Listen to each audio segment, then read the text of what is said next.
now begins part 2.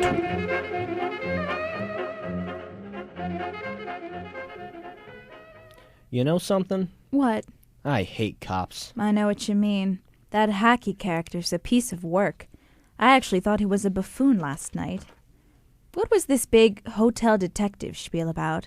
I hope that if Hockey thought I was somebody important, I'd be able to take some of the heat for you. That's sweet, but I don't need you to protect me from the big scary colonel.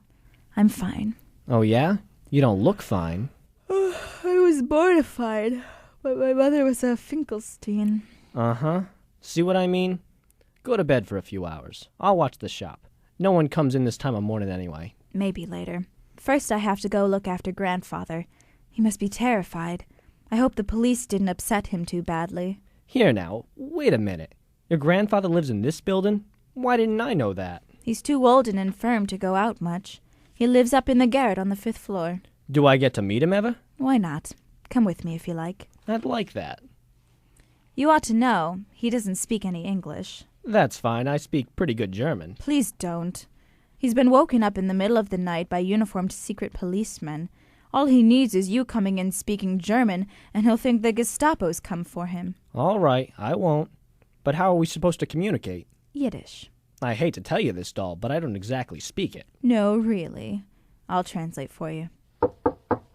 Zeide, ich bin Sonia. Geh mir rein, Bubbele. Wer seid dus? It took my eyes a few seconds to adjust to the gloom. The room was small and bare. It contained only an ancient brass bed and a small chest of drawers. Old Mr. Fine was visible only as a sort of lump in the bedclothes. He was propped up on a mass of cushions, but only his head protruded from the frayed quilt. The whole room was pervaded with the scent of some unspeakable cocktail, formed of unequal parts cheap patent medicine, stale tea, and hopelessness. This is Mr. Moody. Seid a Freund. Will uns helfen. Ach so. Wir gut gewähnt, du? Gewähnt der Polizei.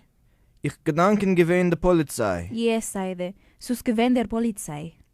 Was hat sie gewollt? Sus gewähnt Toes. Sog man nicht da liegen. Nicht gewähnt Toes. Sie ha gewollt etwas. Was hast passiert, zerbrangen der Polizei, du? What's he so upset about? What did you say to him? Shh. Sus gewähnt Mr. Popescu. Mit him gehaget. What's going on? I told him about Popescu. So. Sus gewähnt der Faschistinnen? What did he say? He asked if it was the fascists. I tried to reassure him, tell him that whoever did it only wanted Popescu.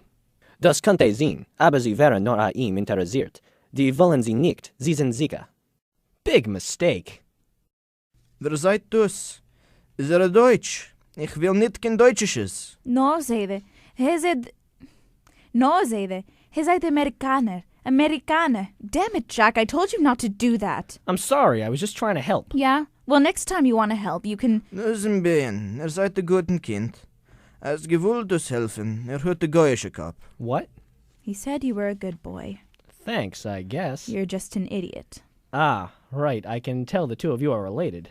Ach, de Stott. What's he saying? He's saying... Mit dem heintigen Seiden zu huben Hemden. He says that everywhere nowadays they have shirts. Hemd bruin, hemd schwarz, Brown silber, shirts, black shirts, blau, silver shirts, green. blue shirts, green shirts. Der Allmens Hemd ist so schmutzig, kann ich sehen, den Color dus ist.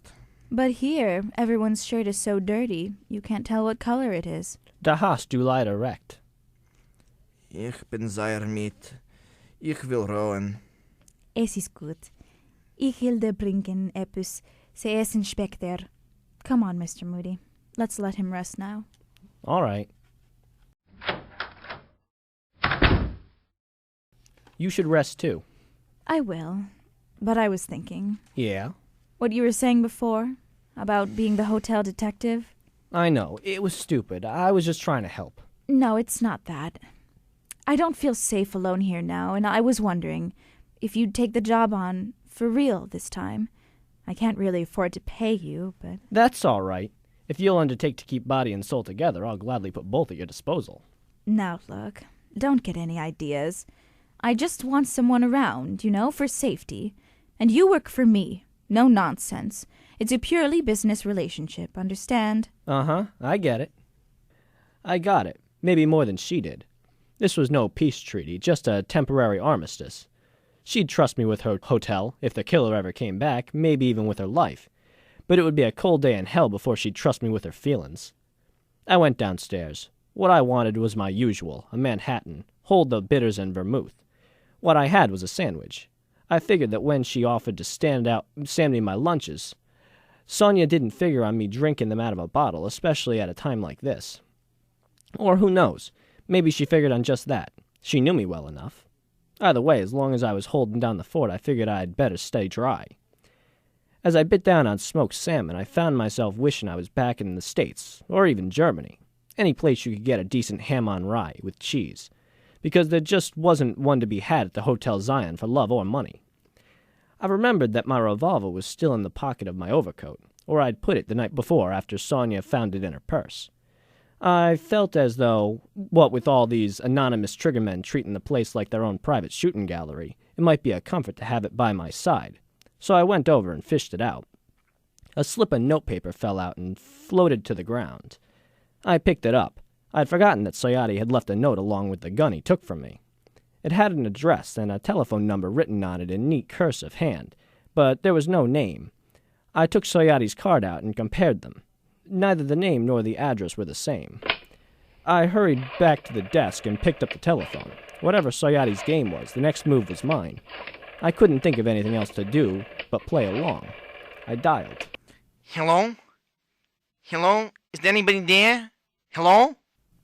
It was the creep, Popescu's supplier, the man he'd met here and in the park. And Soyati had just given me his address and telephone number.